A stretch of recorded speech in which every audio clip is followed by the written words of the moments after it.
all my paranormal misfits, and welcome to the Paranormal Misfit podcast. I am your host, Chrissy, and I'm here to talk about all things paranormal and spooky. From experience that I or someone else has had, to the shows, movies, and books, to lores and legends, and to the places known for the paranormal. I'm going to talk about all of it. I myself am a believer with a healthy set of skepticism. You'll hear my thoughts and feelings about different topics revolving around the paranormal, so cozy up with your favorite beverage of choice and listen along. Hey everyone, it is episode 7. I'm excited. Okay, so tonight is going to be a bit of a doozy because the amount of articles that I found on the internet on this particular topic was absolutely insane. So last night I was just messing around looking up spooky shit and came across a murder in 1987 in West Virginia where a haunting was allowed as evidence in court to help lock up the murderer. And I was like, what the fuck? Really? So, I was sitting there and I'm like, well, I mean, Hollywood and, there's been some fiction and stuff that's done some really good storylines to this kind of thing, thinking of back to like Lovely Bones. I was like, okay, cool. Let's go for it. And, sometimes paranormal shows will touch on it or whatever. Oh, maybe we'll finally figure out who the killer is, and I cannot think of it right now. And I can see Ghost Adventures there. The Villisca Murder House, I believe, is one of them where they were like, maybe we'll find out who the killer is, hoping that the ghost would help them or whatever. But anyways, so, yeah, I digress on that subject. So I found this very fun article that gives cases where the ghosts have helped solve the murder of themselves. So, moving on. So we're going to touch back on that 1897.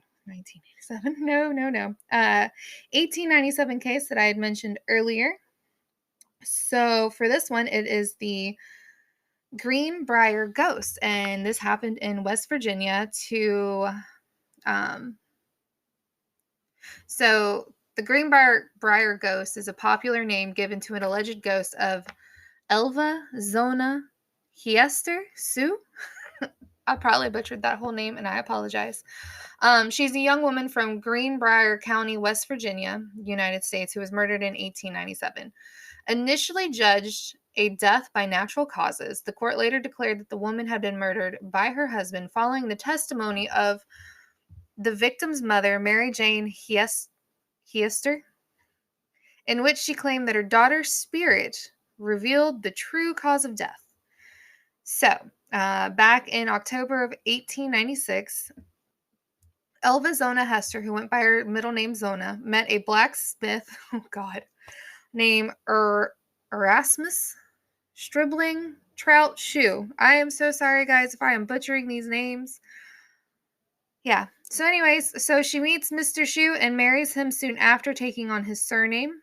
On January 23rd, 1897, Zona was found dead in her home. The cause of death was listed as childbirth. She was buried on January 24th, 1897 in the local cemetery now known as the Soul Chapel Methodist Cemetery. Her mother, Mary, later claimed to have seen Zona's ghost at her bedside, and according to her story, Zona insisted that Erasmus had murdered her. Armed with the story allegedly told to her by a ghost, Mary Jane Hiester visited the local prosecutor, John Alfred Preston. Thank God there's one name I can actually pronounce well. And spent several hours in his office convincing him to reopen the matter of her daughter's death. Whether he believed the story of the ghost is unknown, but he did have enough doubt to dispatch deputies to re-interview several people of interest in the case, including that of Dr. Knapp.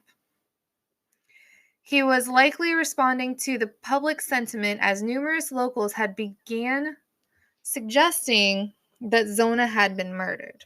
Preston himself went to speak to the doctor, who stated he had not made a complete examination of the body. What? Anyways, this was viewed as sufficient justification for an autopsy and an exhumation I'm gonna butcher words today. I apologize, everyone. Was ordered and an inquest jury formed. Zona's body was examined on February 22nd, 1897, in a local one-room schoolhouse. Ew. The autopsy, I'm sorry. The autopsy lasted 3 hours and found that Zona's neck had actually been broken. According to the report published on March 9th, 1897, the discovery was made that the neck was broken and the windpipe was mashed.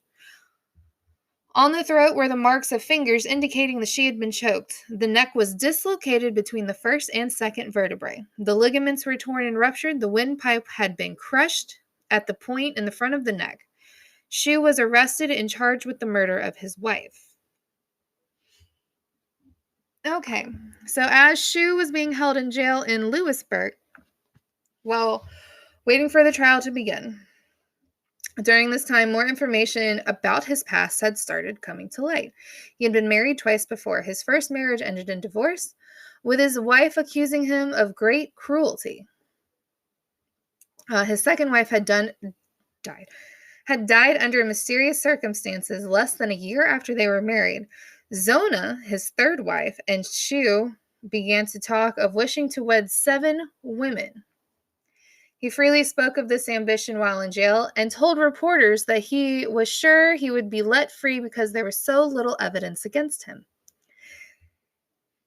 Oh, gotta love cocky men. The trial began on June 22nd, 1897, and Mary Jane Hiester was Preston's star witness. He confined his questioning to the known facts of the case, skirting the issue of her ghostly sightings. Perhaps hoping to prove her unreliable, Shue's lawyer questioned Miss Mary extensively about her daughter's visits on the cross-examination. The tactic backfired when Miss Mary Jane would not waver in her account despite intense badgering. As the defense had introduced the issue, the judge found it difficult to instruct the jury to disregard the story of the ghost, and many people in the community seemed to have believed it. Consequently, Shue was found guilty of murder on July 11th and sentenced to life in prison. However, the Greenbrier ghost was never mentioned by the prosecution and played no part against Shue.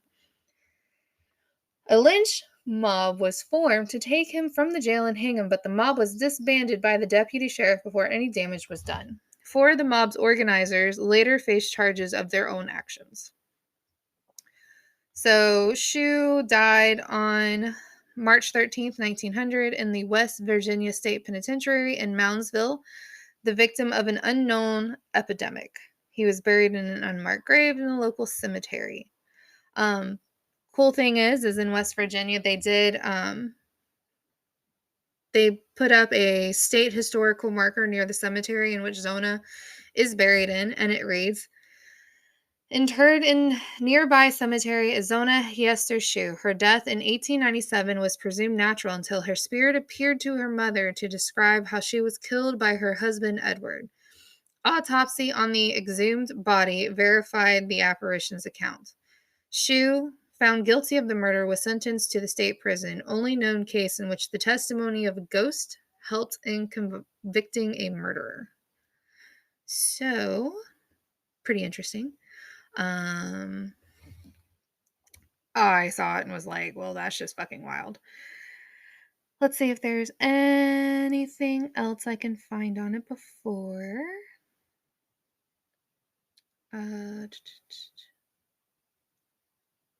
Oh, here we go. Fun fact, the reason why Zona was never properly examined was that Edward methodically kept anyone from inspecting her neck and head, cradling it obsessively and becoming aggressive when the coroner came anywhere near her. The then new widower acted strangely during the funeral process, allowing only a cursory examination of the body and keeping her neck covered with a high neck dress and scarf.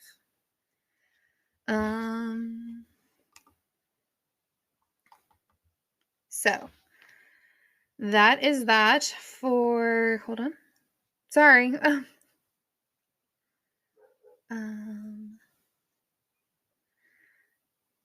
Oh, here we go. This is the backstory of how she came to be visiting her mother.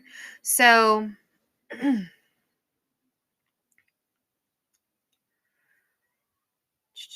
Mary Jane could do nothing but pray that somehow the truth would come to light. Then, for 4 nights in a row, Elva Zona herself supposedly appeared in Mary Jane's dreams explaining that her husband had crushed her neck because he hadn't liked his dinner. To prove that her spinal cord had been severed, Zona's ghost turned her head around 180 degrees and then started to walk away while staring at Mary Jane. Yeah, so let's see if there's any other fun facts.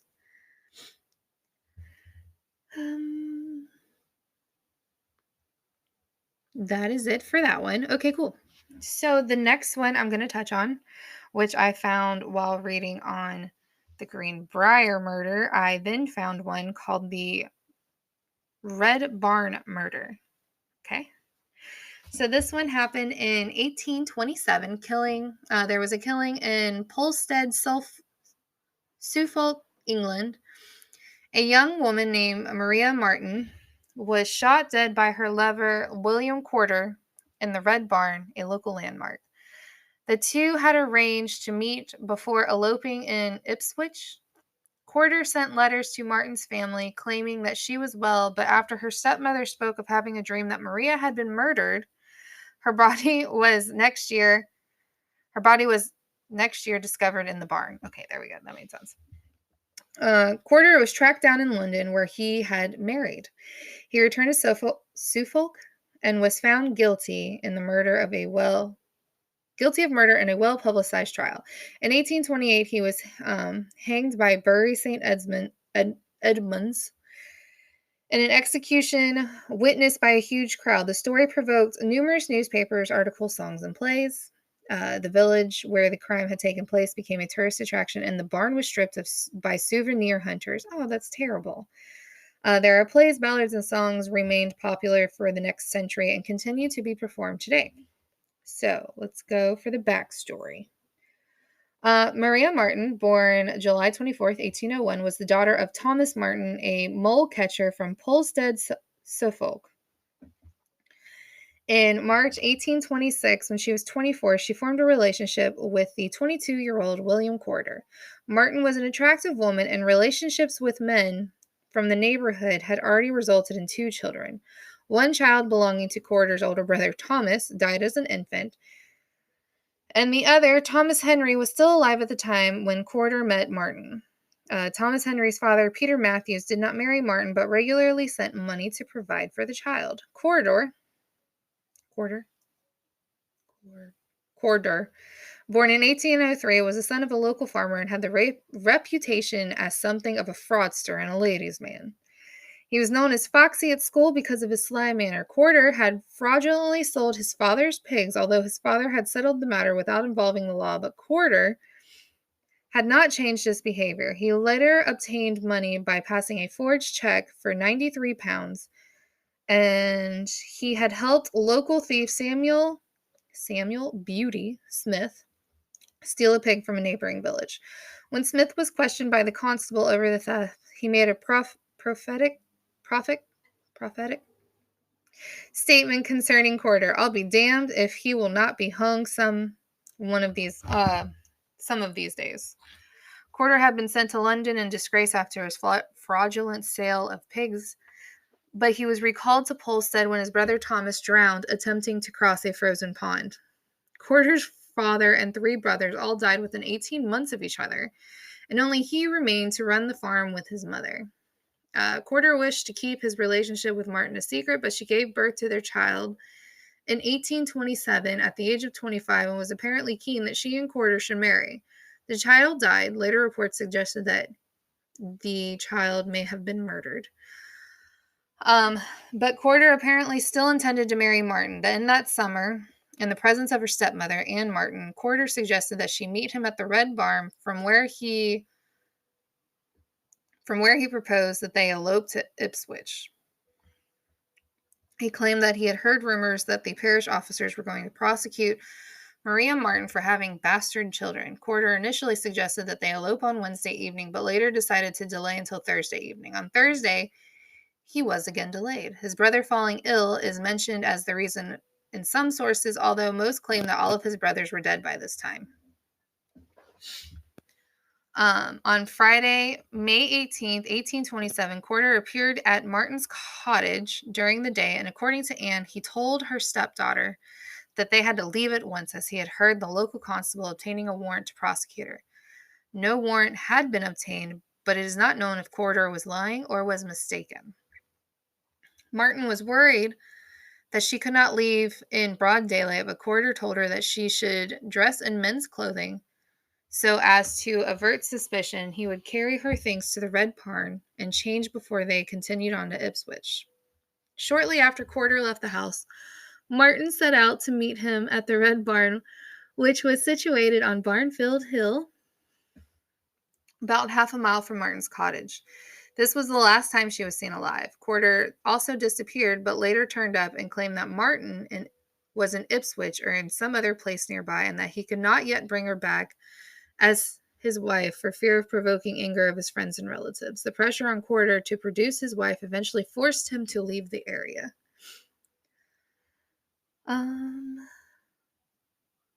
He wrote letters to Martin's family claiming that they were married and living on the Isle of Wight, and he gave various excuses for her lack of communication. She was unwell, she had hurt her hand, or the letter must have been lost. Suspicion began to grow, and Martin's stepmother began talking of dreams that Maria had been had been murdered and buried in the Red Barn.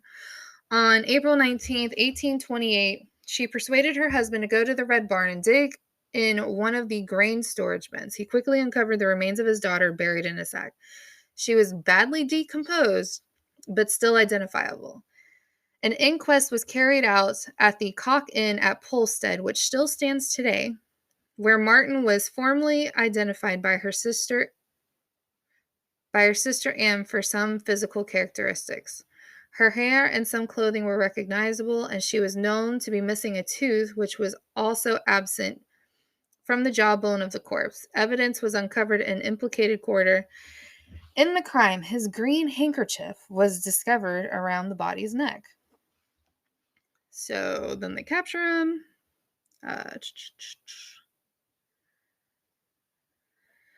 They capture him. And then the trial.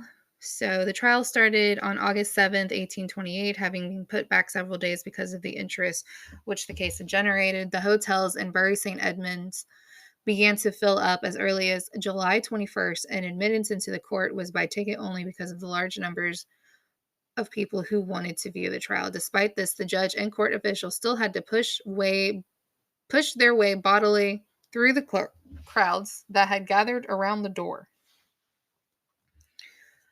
Let's see. The judge was unhappy about the coverage of the case. Martin's exact cause of death could not be established. It was thought that a sharp instrument was plunged into her eye socket, possibly Corder's short sword, but this wound could also have been caused by her father's spade when he was exhuming the body. Strangulation could not be ruled out, as Corder's handkerchief had been discovered around her neck. To add to the confusion, the wounds on her body suggested that she had been shot. The indictment charged Corder with murdering Maria Martin by feloniously and willfully shooting her with a pistol through the body and likewise stabbing her with a dagger. To avoid any chance of a mistrial, he was indicted on 9 charges, including one of forgery. Anne Martin was called to give evidence of the events of the day of Maria's disappearance and her later dreams. Thomas Martin then told the court how he had dug up his daughter. Maria's 10-year-old brother George revealed that he had seen Corder with a loaded pistol before the alleged murder, and later had seen him walking from the barn with a pickaxe. Leah gave evidence concerning Corder's arrest and the objects found during the search of the house. The prosecution suggested that Corder had never wanted to marry Maria, but that her knowledge of some of his criminal dealings had given her a hold over them, and that his theft of money sent by her child's father had been a source of tension between them. Corder then gave his own version of the events. He admitted to being in the barn with Maria, but said that he had left after they argued. He claimed that he had heard a pistol shot while he was walking away, and then he ran back to the barn to find her dead with one of his pistols beside her. Porter pleaded with the jury to give him the benefit of the doubt, but after they retired, it took them only 35 minutes to return with the guilty verdict. Baron Alexander, who was the judge at the time, sentenced him to hang and afterwards be dissected. Porter spent the next 3 days in prison agonizing over whether to confess to the crime or make a clean breast of his sins before God. He finally confessed all entreaties from his wife, several meetings with the prison chaplain, pleas from both his warden and John Orridge, the governor of the prison. Porter strongly denied stabbing Martin, claiming that he had accidentally shot her in the eye after they argued while she was changing out of her disguise. So that is the story of the Red Barn murder and how her ghost helped solve her murder. Okay, so on to, and these are going to be a little bit quicker, on to the other ones I found. So a pilot clears his name from beyond the grave. In 1913, Royal Flying Corps Lieutenant Desmond Arthur fatally crashed his plane during a routine training exercise at an air base in Montrose, Scotland. This did not, according to the local legend, prevent Lieutenant Arthur from continuing to make appearances at the base. Soldiers began reporting mysterious footsteps and phantom plane noises, as well as seeing a ghostly figure, which was very non-committal way of saying you saw a ghost. One pilot claimed that he saw a fellow soldier in flight gear walk to the door of their mess hall only to disappear without entering, while a flight instructor said he woke up in the middle of the night and saw a pilot sitting in a chair by his bed. Oh, that would scare me. In all fairness, Arthur would have knocked, but he clearly hadn't figured out how to use door shut. It didn't help undead Arthur's popularity that these spookouts coincided with the grave inquiry into the cause of his crash. The initial ruling was recklessness on behalf of the pilot, which was bad for morale, seeing how World War I had started and the British pilots were expected to get all the way to Belgium before getting killed. But claims of the ghost sightings at Mount Rose continued. Another man who had known Arthur said that Arthur appeared in his room and tried to speak to him but couldn't make any sound. The story became so infamous that supposedly a German pilot who was shot down and captured behind Allied lines asked what the latest news on the ghost was. Because of these sightings, superstitious pilots started thinking that there was something keeping Arthur from moving on. Eventually, a new investigation into his death commenced, which absolved Arthur of any blame. It turns out that the planes in 1913 were kind of prone to falling apart sometimes. After his name was cleared, his ghost supposedly made final appearances in front of 3 of his old comrades, smiling at each of them before vanishing. Other sightings were claimed in later decades, and Arthur became a staple of Mount Rose lore, although ghost experts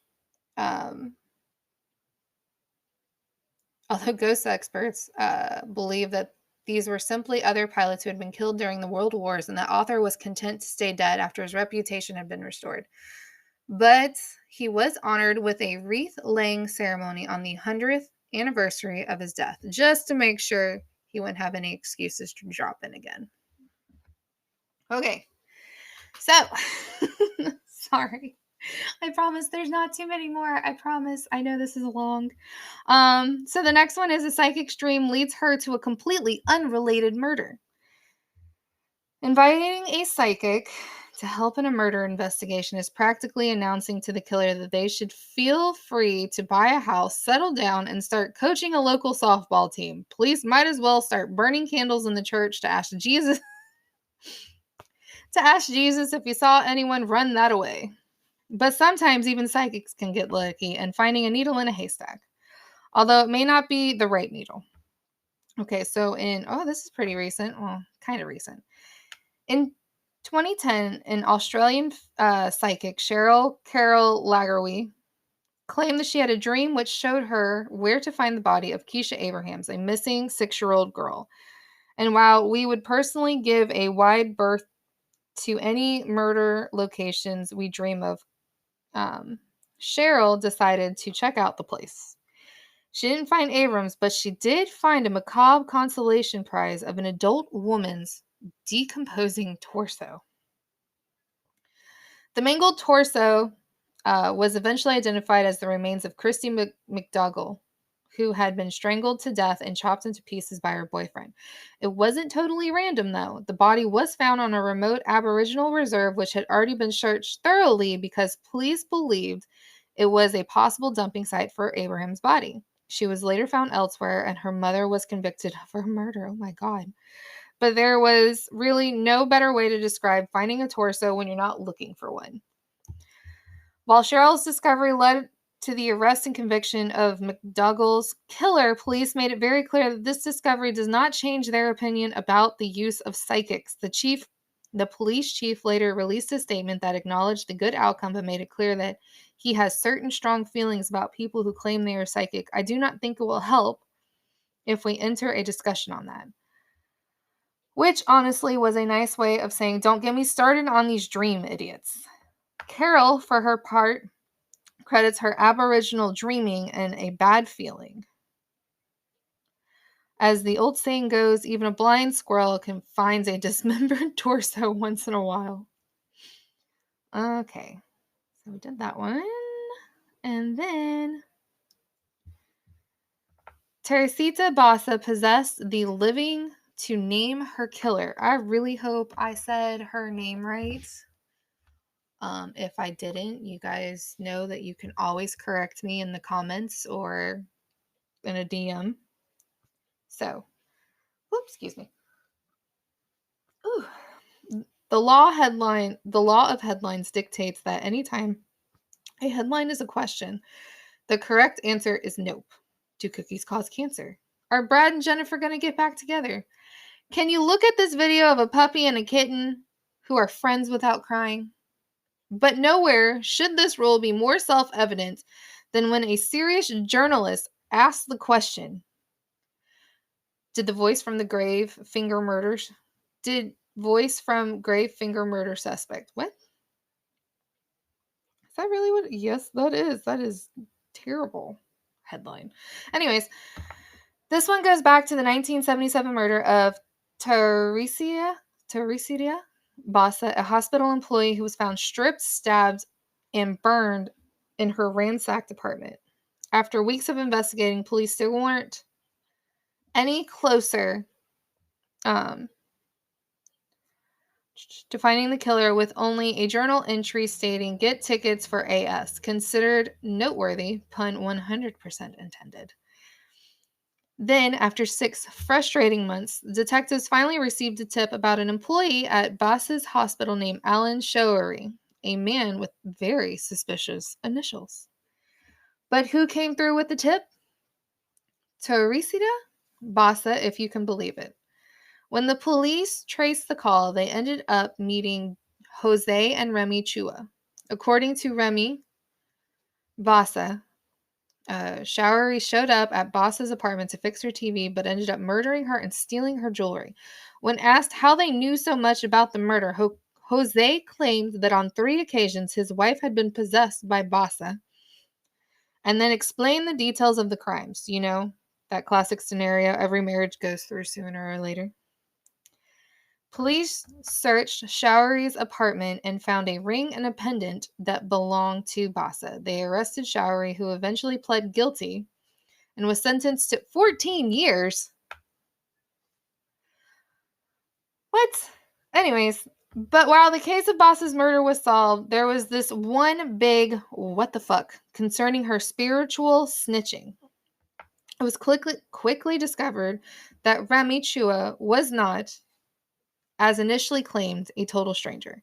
She did work in the same department of the hospital as Showery and Basa, but had lost her job just hours before the first possession supposedly happened. But that doesn't explain how she knew that Showery was the killer, and investigations into particular factor don't have many answers. The best rational guess anyone has...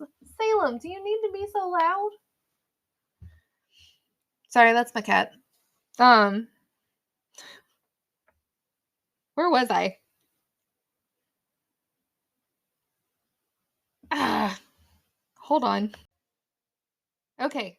So we're back to the best rational guess. I am so sorry. My cat threw me off. Anyways, the best rational guess anyone has is that she had suspected Showery, but was scared of him and didn't really know how to relay this information except to claim a ghost made her do it. Remy, for her part, told the jury that Bassa spoke through my lips, and all that I remember is hearing the name Alan. I felt cold and thirsty. So if anyone ever gives you the chills, as we're learning, plus cottonmouth, it might mean that it's a ghost trying to tell you their who their murderer is. Or you might just be needing some, hot tea. All right, the last and final one of tonight's episode is multiple people have confessed to murders after being haunted by their victims. We tend to think of the average murderer as a remorseless monster. However, because real life sometimes resembles that Poe story you were forced to read in high school, killers can be so haunted by their actions that they are driven to confess. Some, though, take the haunting part a bit literally. So another recent one. In 2013, Adrienne Dow confessed to the murders of Jennifer Stewart.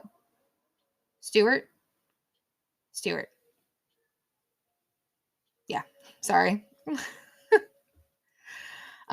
Jennifer Stewart claiming that after he committed the crime, he went for a walk and saw the ghost of his victim. Wow, that was quick. Since the day, Adrian claims he started believing in God and belatedly concluded that it's not a good thing to kill someone. It's not a good thing to kill someone. My God, people. It's not the most inspiring religious conversation on record, but then again, Adrian also committed a murder because he thought it would help his rap career, so maybe he's not the best person to take life advice from. In April 2017, serial killer Terry Childs confessed to 2 murders while serving time for 3 more. Childs said he was being eaten up by his victims, Joan Mack and Christopher Hall. And no, he didn't mean it in an abstract sense of overwhelming guilt. He told police that they were in his cell staring at him and eating up his brain. The 2 new crimes he confessed to occurred in 1984 and 1985, which makes these some pretty damn persistent ghosts. In 2017, apparently, this is a banner year for ghost-induced confessions. Jose Ferreri confessed to a 1982 crime wherein that's terrible. He pushed a 13-year-old Carrie Ann Jopic down a stairway to her death because she refused to have sex with him. Ugh. Which hits about every number on the male monster bingo card outside of the school shooting category, which that's not a joke. That's how it's written in the article.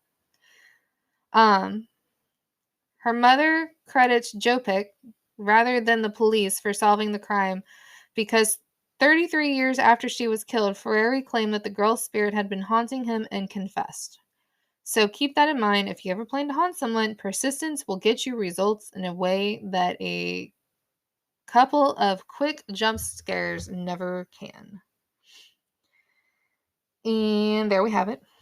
All the funky stories I have found, and there is a lot more. I just don't want to, we're well over 30 minutes of just stories. Some stories of ghosts helping solve their murders. Super interesting. As far as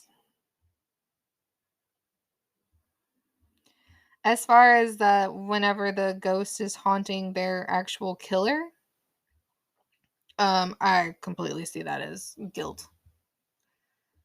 All the guilt, I don't know what else it could be. I mean, maybe they did get haunted by their victims, but honestly, that screams guilt. For the ones where the stepmother, family member saw the victim's ghost and was told about the crimes. I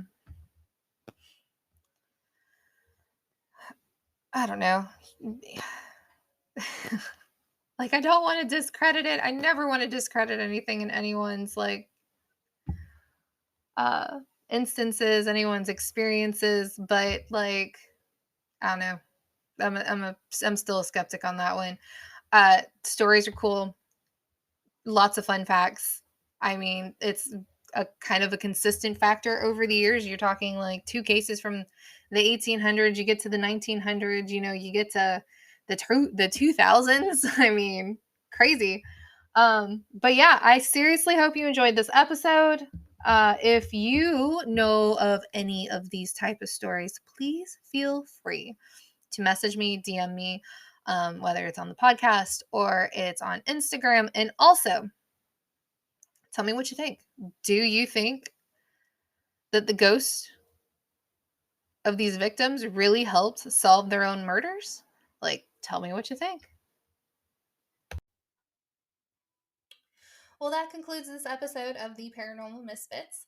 I hope you enjoyed this episode. And if you want to keep up with the latest and greatest, make sure you subscribe to this podcast on whichever platform you're listening to on.